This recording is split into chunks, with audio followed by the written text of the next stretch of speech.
The honey badger? The honey badger doesn't care about anything. Lions? Pfft. Snakes? Snack time. Bees? Extra crunchy. These small chaos goblins roll through Africa and Asia acting like the boss of every block, flipping leopards the finger, figuratively, and stealing honey straight from angry hives. Their skin is so thick even a macaque would struggle.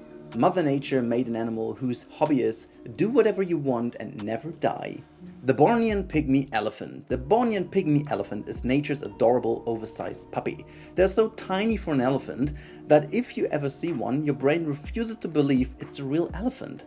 These forest roaming marshmallows weigh up to 2,000 kilograms, nevertheless, but still manage to look like toddlers playing hide and seek in the jungle. They have a knack for mischief, gentle tempers, and ears will still big enough to fly away from adulting. Basically, if Dumbo was real and lived in Borneo, he'd join this squad for sure. The Père David deer. Père David's deer is basically the proof that sometimes nature just likes to mess around. These swamp-loving stilt walkers have antlers like a reindeer, hooves like a cow, a neck like a donkey, and the vibe of an animal that doesn't mind being weird.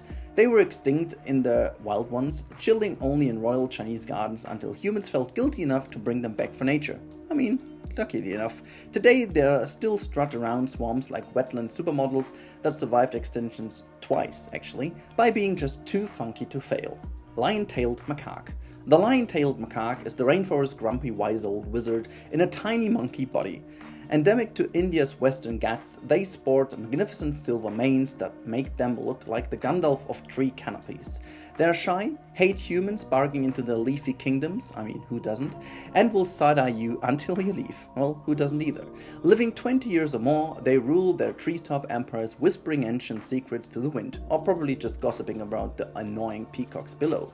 Blackbuck. The blackbuck is nature's sprinting show-off. Males rock twisty corkscrew horns so fancy they'd make any Viking jealous. Proof is in game. They spend their lives racing across Indian and Asian grasslands like four-legged Ferraris, powered by pure elegance and hormones. For them, running fast and looking fabulous is a religion. Like Ferrari is, basically. 1 minute they are grazing peacefully, the next minute they are backflipping away from predators just to flex on the other antelopes. Basically drama queens on turbo mode.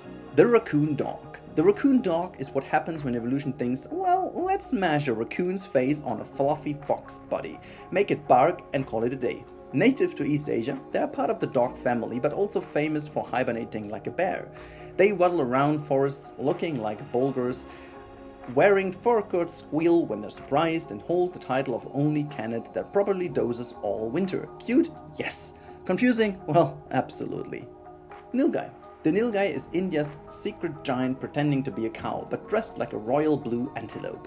As Asia's biggest antelope, it struts across fields, jumps fences like an Olympic hurdler, and raids crops with zero shame. Locals call it the blue bull because the males look dipped in denim and have the swagger to match.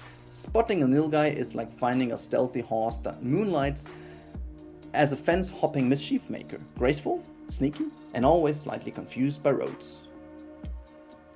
In addition to the wonderful animals, we also get, obviously, the animal signs, as you can see here. But we get also a couple of wonderful pieces alongside this pack. And this is so cool because there are some very usable pieces. Starting with some tiny little bells. They are metal based and they are flexicolor, which is pretty good and very useful. Then they come with a couple of glowing kind of leafy pieces, which are very fancy. But first of all, we have some wooden planks with some details on them.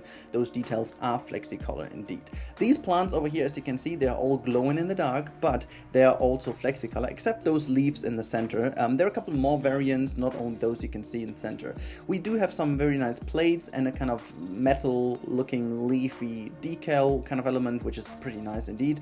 And we do have some neon type of tubes. All these type of things over here do glow in the dark. They are fully flexicolor, and there are pretty much a lot more variants of these in game. We do get a couple of guirlands, or however these things are called. They are all flexicolor and very nice indeed. Again, more than only those you can see. There are also some very nice pieces that are like diffuse kind of light thingies. I don't know what you would call them, but these are flexi-color again. And we get to some very nice kind of tiles, very nicely done over here. You can use them not only for Asian builds, very nice, you can use them also as floor tiles, and apparently, as always, the you know, bench, picnic table, bin, and umbrella. To be fair, they are flexi-color, but I don't find them super nice. It's like very stylized, but hey, who am I to complain? It's a lot of great pieces indeed. Alright, conclusion time. So this Asia pack just kind of happened to be here all of a sudden, and well, it brings a couple of very interesting animals. I mean, obviously we are not in the time frame anymore for some groundbreaking changes or mega big animal reveals that, you know, would change the way you play Planet Zoo, but we are still getting some very, very high quality animals. 7 animals in here, plus the one free animal I haven't shown in here. It's like a butterfly, you know, but I wanted to focus on the DLC instead. This also DLC showcase was a bit of a different one from my side. Hopefully you enjoyed that one. I just wanted to kind of bring a bit of a different spin on it. Also, I'm on holiday and wanted to make it a bit more easy. Maybe you can even hear the kids in the background, I don't know. But, you know, this is the way I wanted to do it, a bit differently.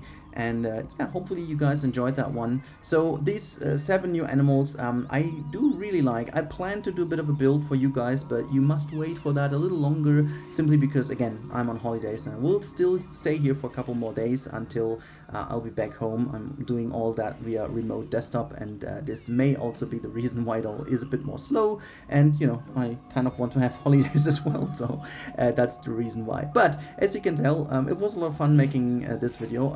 I think that, like, it's so good that Frontier still keeps on these DLCs happening, and my personal spin on it is that these DLCs are more or less the validation and the confirmation that Planet Zoo 2 is still being planned for next year. So that seems very odd for many people maybe, but I think if you look at Frontier's revenue, if you think that this game single-handedly saved their little butts quite a lot in the last couple of years, and still the amount of daily players on Steam is the highest they have from all their franchises, despite the fact you do have a game like Jurassic World, which naturally should pull a lot more players in, but it doesn't. So Planet Zoo is definitely a game that Frontier should be considering as their biggest way to make money, and also their biggest of the whole Planet franchise. So at the end of the day, I think it's very good to see all these animals coming into the game, and if they focus on a big revamp for Planet Zoo 2 with a lot more, you know, focus maybe on a better navigation for the animals, and obviously the big one in the room is still the big elephant I wanted to say, but we have a tiny Bornean elephant in here, it's not a big one.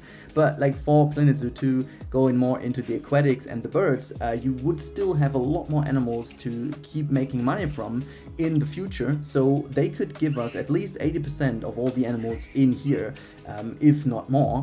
Why not? And so all these updates coming now doesn't necessarily mean we wouldn't see those in the future Planet Zoo 2. You've seen that now with Planet Coaster 2, where they brought a lot from the old game back, and they have said they learned from all the failure they did with Planet Coaster 2. They will do better already in Jurassic World Evolution 3, as they said, and hopefully they will do exactly the same with the Planet Zoo franchise. I personally can't wait for that. I'm very pleased with this DLC. Again, I didn't expect much, but the pieces are great. They are way better than the last DLC's pieces were.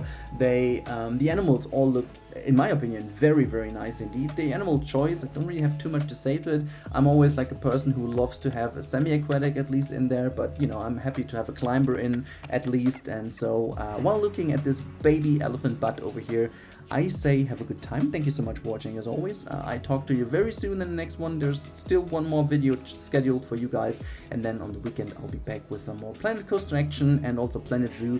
The build for Venlo Zoo is being planned, being worked on, so wait for that one. Stay on the channel, it's gonna be good, and thank you so much as always for your support. Thank you and bye.